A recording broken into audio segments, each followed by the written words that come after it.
then everybody else abstain. It would be embarrassing for the major powers. In the end, only Brazil, Russia, India, China, and Germany abstained. These were the five. And South Africa ended up voting for 1973 because President Obama called Jacob Zuma and pleaded with him personally. And I'm sorry, I've met a lot of people who've met Obama, and I know a lot of very good people who are dazzled beyond words. And one thing that I have to say about the tradition I come from is that we don't take seriously enough personal charisma and friendship. You know, which is why people are bewildered. Why would Chavez be wishy-washy on Gaddafi? You know, my tradition of thinking, the traditions that form me are very anti-interpersonal analysis. Everything is structural. But sometimes friends make a difference. As you know, when you feel obliged to defend your family member against some comrade of yours who is being offensive to them. Love, friendship, these are important attributes. If Obama calls me up tomorrow and says, not that, you know, useless person, you should say that, you know, blah, blah, blah, I will have to think twice, 3 times, at least 20 seconds. My God, the president is calling me. Mr. President, sir. I mean, imagine. The power of that is quite important. Yeah, he also called Lula and others, but, you know, not Lula, Dilma. But it didn't function very well. There was not much work on them. But on Zuma, it works. Now, Zuma is regretting that greatly. So that now the BRICS countries are aggressively, very hard, trying to create an alternative platform. Again, virtually unreported in the American and European media. What is happening in Hainan Island, what happened at Sochi in the Black Sea port, when the Russian president at the Russia-NATO summit invited Zuma to come in specially to brief NATO on what the African Union is doing, what the BRICS countries are proposing, etc. It is my feeling that this struggle is no longer really about Libya, even though the Libyans are at the heart and soul of it. This struggle is about two different pathways to deal with international conflict, to deal with regional conflict.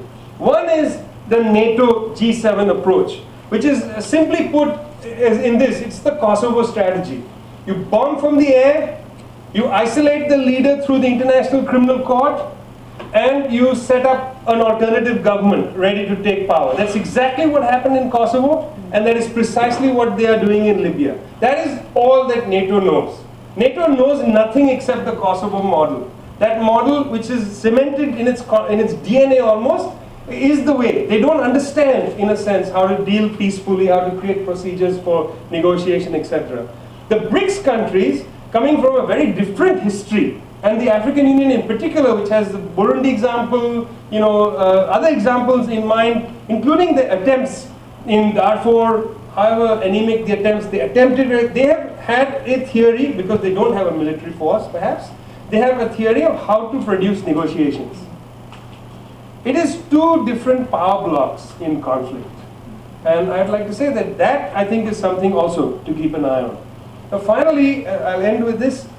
What of places like Bahrain, where a national dialogue was to have taken place, the Al-Waqif party, largely a Shia party, banned, then allowed to function in a small way, then in the last instance coming forward and saying we would like to be part of the national dialogue. As they come forward in the national dialogue, once again painted with a brush of Iranianism. What about places like Bahrain? Gone. What about Syria?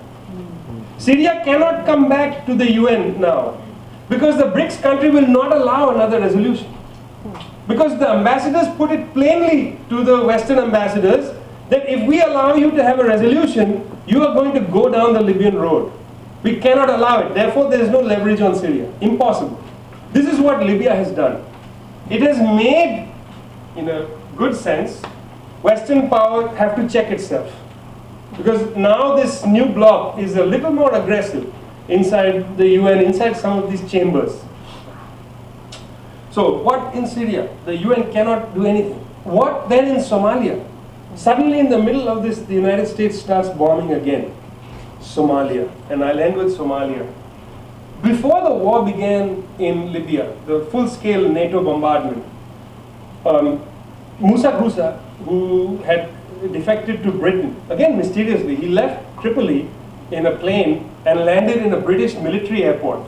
And the British government in Parliament, they said that we were surprised that you were surprised that he landed in a military airport? I mean, come on. Why was it that in Resolution 1973, they listed the names of all close associates of Gaddafi to block all their assets, and on that long list in which even the third, fourth peon in Gaddafi's entourage was listed, why was Musa Kusa's name not on there? This was before he defected. I mean, what is going on there? Kusa, he will defect, and then he comes to a conference on Libya held by the West and with the Gulf states. I think it was held in Abu Dhabi, and he says there that he worries that Libya is going to become a giant Somalia. Now, what was interesting about that phrase was he was repeating a warning given by none other than Hillary Clinton before the bombardment escalated, when she as well said, Libya will become a giant Somalia.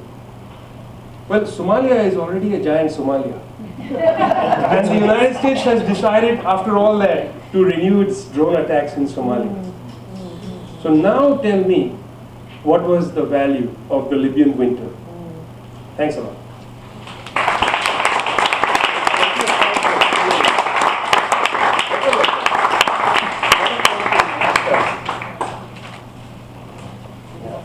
Thank you. We're going to have some discussion and open it up to questions. But before we do that, I want to invite